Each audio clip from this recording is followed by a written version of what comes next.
전 유럽이 바르샤의 폭격에 무너지던 시기가 있었습니다. 그곳에는 축구의 신이 있었습니다. 그리고 스코틀랜드에는 혼자의 힘으로 신의 행진에 제동을 건 골키퍼가 있었습니다. 스코틀랜드에서 펼쳐진 경기에서 포스터는 인간이 아니었다. 내가 평생 살며 봐온 최고의 골키핑이었다. 신은 셀틱 키퍼에게 인간이 아니다라는 영광이 넘치는 언어를 선사합니다. 그가 바로 훗날 손흥민 영혼의 훈련 파트너가 되는 프레이저 포스터입니다.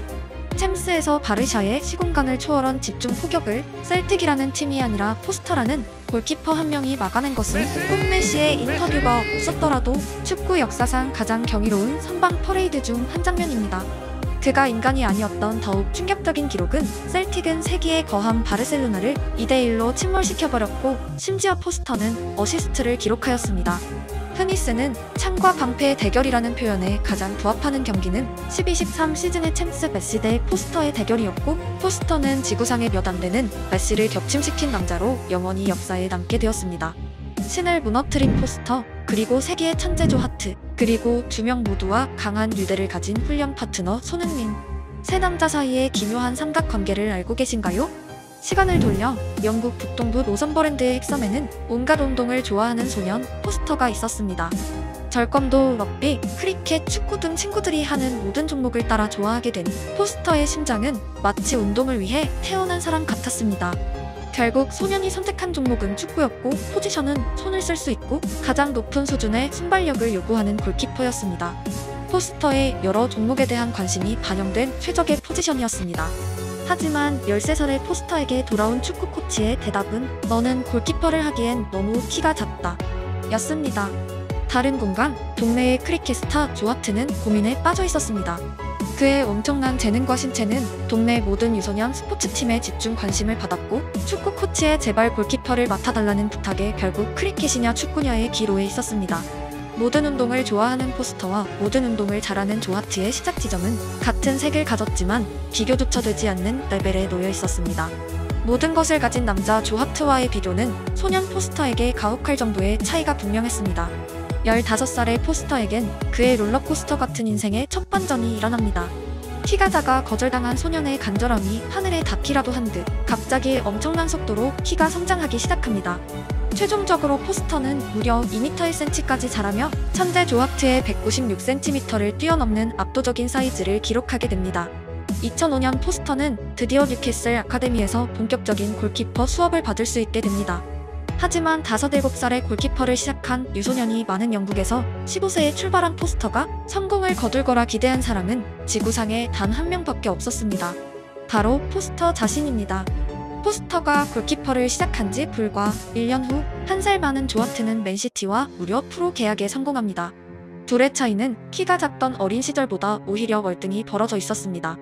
하지만 프레이저 포스터는 폭풍 성장한 신장만큼이나 드라마틱하게 축구에서 조 하트를 추격하기 시작하더니 믿기 어렵지만 GK 훈련 3년째인 18세에 프로 계약을 체결하는 괴물 같은 진화를 선보입니다. 그리고 천재 조 하트는 괴물 포스터 입장에서 야속할 정도의 잉글랜드 축구 역사에 남을 점프를 또 한 번 기록합니다. 연령별 대표팀 대부분에 승선했던 조 하트는 2010년 잉글랜드의 월드컵 대표팀 최종 엔트리에 선발되는 파란을 일으켰고 2년 후 UEFA 2012에는 잉글랜드의 주전 골키퍼가 됩니다. 잉글랜드는 오랜 시간 GK가 약점이었고 유럽의 팬들에게 잉글랜드 키퍼는 조롱의 대상이었습니다. 하지만 조 하트는 잉글랜드 키퍼 잔혹사를 드디어 끊어내고 UEFA 2012에서 눈부신 선방쇼를 펼칩니다. 영원히 닿을 것 같지 않던 축구 천재 조 하트와 축구를 좋아하는 포스터의 이름이 드디어 동시에 불린 사건은 놀랍게도 이탈리아의 전설적인 골키퍼 부폰을 통해서입니다. 메시를 무너뜨린 포스터는 16강에서 유벤투스를 만나 선전했으나 아쉽게 탈락하게 됩니다. 하지만 유베의 GK 부폰은 상대 키퍼 포스터에게 깊은 감명을 받았고 경기 후 인터뷰에서 잉글랜드 주전 GK가 조 하트가 아닌 포스터가 되어야 한다는 포스터 입장에서 메시의 발언만큼 파격적인 인터뷰가 진행됩니다. 그 시즌 포스터는 셀틱에서 1256분 무실점이라는 인간이 아닌 활약을 이어갔습니다. 운명의 2014 브라질 월드컵 축구 종가의 최종 엔트리 GK란에는 어떤 이름이 기록되어 있었을까요? 찰스 조지프 존조 하트, 그리고 프레이저 제라드 포스터, 15살에 키퍼를 시작한 포스터가 드디어 태생부터 불꽃 같은 스토리를 써온 국가적 천재 조하트의 어깨에 손이 닿은 순간입니다. 전혀 다른 운명을 가지고 자라나 기어이 조우한 두 명의 이야기에서 2014년 월드컵 조하트의 두 경기 출장, 포스터의 0경기 출장은 그저 그 후 이야기에 불과합니다.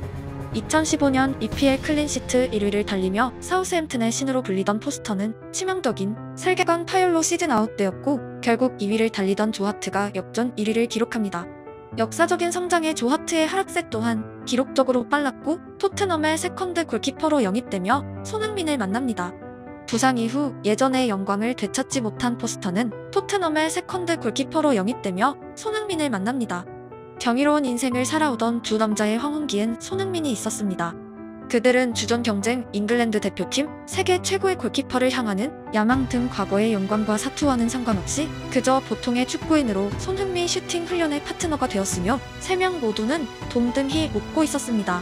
월드컵을 앞둔 손흥민의 안면 골절. 마지막까지 그를 배웅하던 포스터는 월드컵 엔트리 포함이 미친 듯한 환희를 누구보다 잘 알고 있었습니다. 그리고 월드컵 0경기 출전의 아픔 또한 가슴 깊이 알고 있었습니다. 무엇보다도 부상으로 과거의 기량을 잃어버리는 축구선수의 감정은 뼈저리게 생생히 통감하고 있었습니다.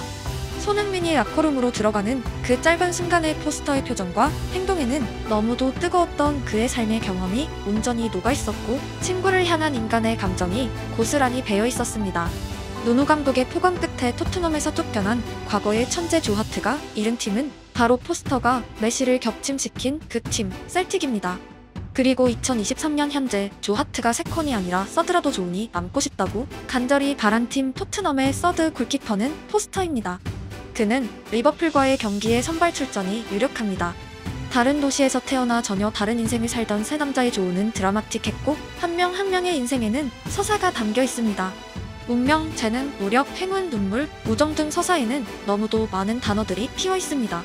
분명한 것은 3명은 웃고 있었습니다. 시간을 공유했고 감정을 공감했으며 서로를 이해하였습니다. 불꽃 같은 인생에서 만나는 교감할 수 있는 대상은 무엇과도 바꿀 수 없는 소중한 존재입니다. 그들 간에는 언어보다 중요한 감정의 교류가 가능하기 때문입니다. 세 사람은 무엇보다 축구를 좋아했습니다. 그래서 삶을 온전히 바칠 수 있었고 하루도 빠짐없이 이 종목에 미쳐있을 수 있었습니다. 그들의 웃음은 자연스레 찾아온 바람이 아니라 온갖 노력으로 피어낸 꽃과 같았습니다. 당신은 삶에서 누구와 교감하고 있으신가요?